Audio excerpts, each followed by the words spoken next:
La femme se met de barrières elle-même. Qu'est-ce que mon mari va dire? Qu'est-ce que la famille pensera? Qu'est-ce qu'on dira de moi dans la société? Et voilà le barrière que la femme est en train de mettre devant elle.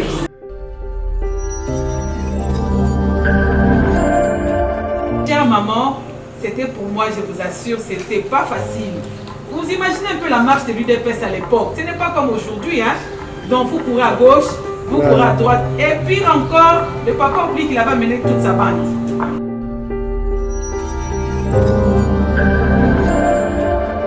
On ne gérait que des dossiers politiques.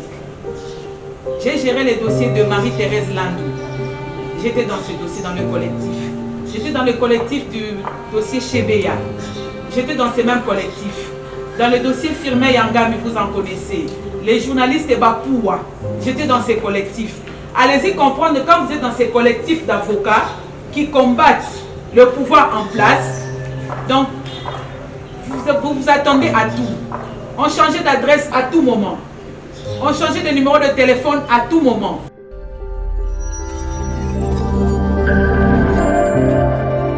Après 63 ans, nous femmes politiques, nous devons nous lever. Et je suis vraiment très flattée aujourd'hui d'être devant ces grandes dames qui ont eu encore cette initiative de créer les regroupements de femmes politiques indépendantes.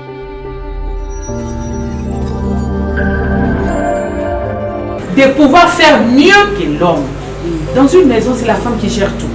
Elle est ministre de Santé, elle est ministre du Social, elle est ministre de l'Agriculture, elle est la ministre de Portefeuille, parce qu'elle est la ministre des Finances.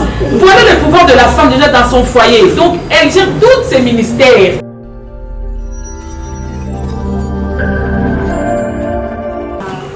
Un petit partage pour nous. Elle va se permettre de mettre son drapeau devant. Hein? Alors on va l'autoriser parce que c'est ça qu'on va faire.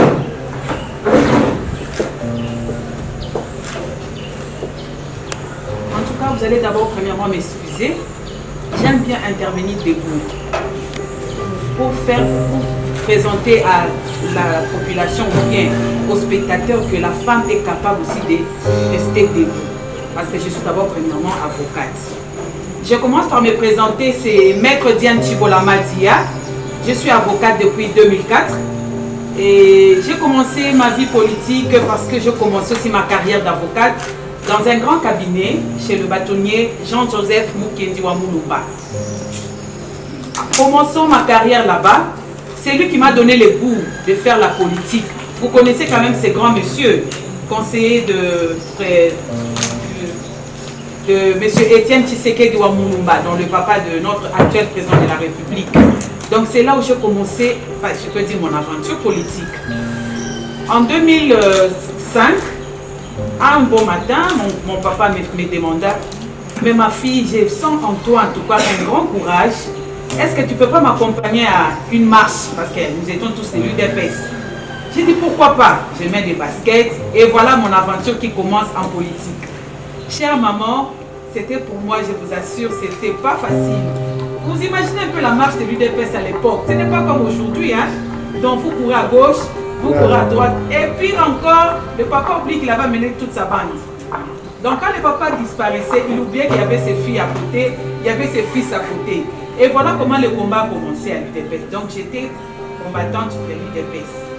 Je vais un peu synthétiser, hein, parce que vu le temps, on a changé tout ça, je vais synthétiser. J'ai assisté à plusieurs marches.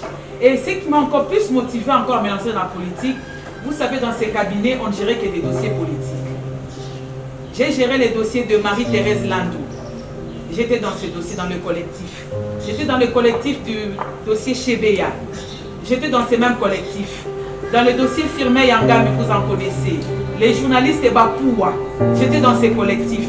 Allez-y comprendre que quand vous êtes dans ces collectifs d'avocats qui combattent le pouvoir en place, donc vous vous attendez à tout. On changeait d'adresse à tout moment. On changeait de numéro de téléphone à tout moment. Vous arrivez au cabinet, on vous appelle directement, vous traversez, vous partez à Brazzaville. Voilà un peu le goût de la politique là où ça avait commencé. Et je me suis dit, pourquoi seulement les hommes qui travaillent? Pourquoi seulement les hommes dans la politique? Moi aussi, je dois suivre ces schémas de papa. J'ai commencé à travailler à l'UDPS en tant que combattante. J'ai aidé.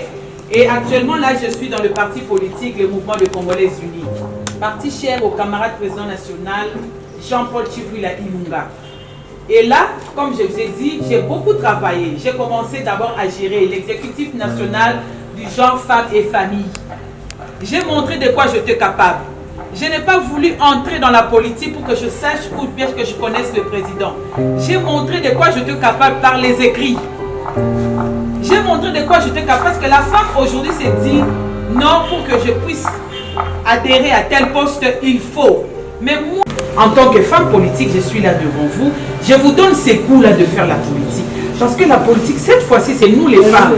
Et non pour les femmes. Parce que les hommes, nous avons maintenant 62 ans hein, d'indépendance. Combien?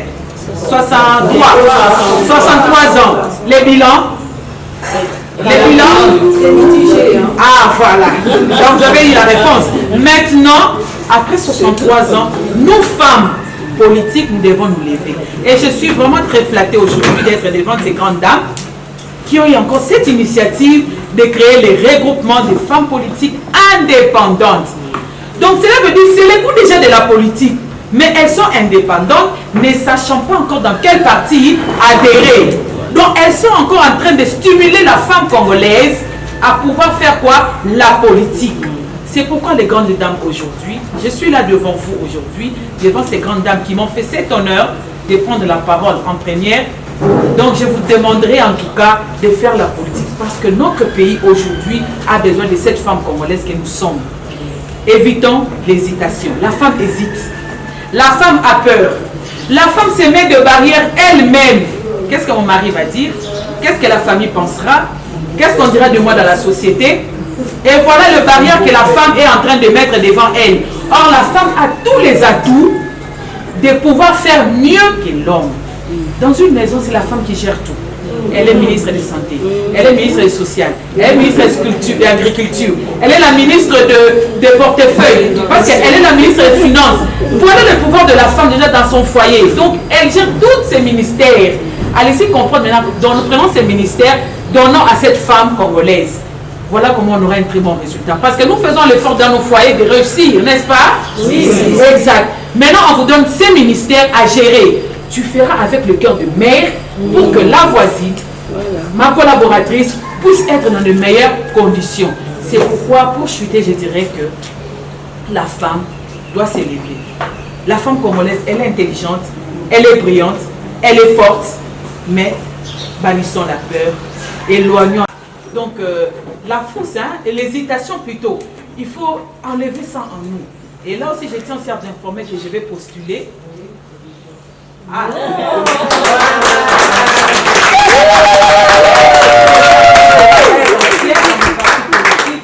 Provincial, précisément dans la commune de Ngiri-Ngiri. Pourquoi dans cette commune? Parce que je suis natif de là et il ne faut pas aller ailleurs. Je pouvais bien venir en Galère, mais je me dis non, allez d'abord là où mes racines sont. C'est là que je dois retourner là-bas pour travailler. Merci beaucoup et en tout cas...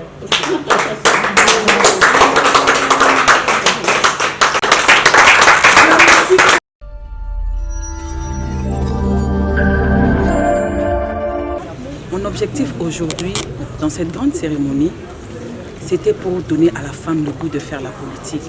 Que cette femme congolaise arrête d'hésiter, qu'elle puisse s'élever afin que de pouvoir nous tenir la main dans la main pour l'avancement de ces pays. Et la femme ne combat pas femme, c'est pourquoi cette femme aujourd'hui doit s'élever pour pouvoir aussi apporter une pierre pour l'avancement ainsi que la réussite de ces grands pays, la République démocratique du Congo.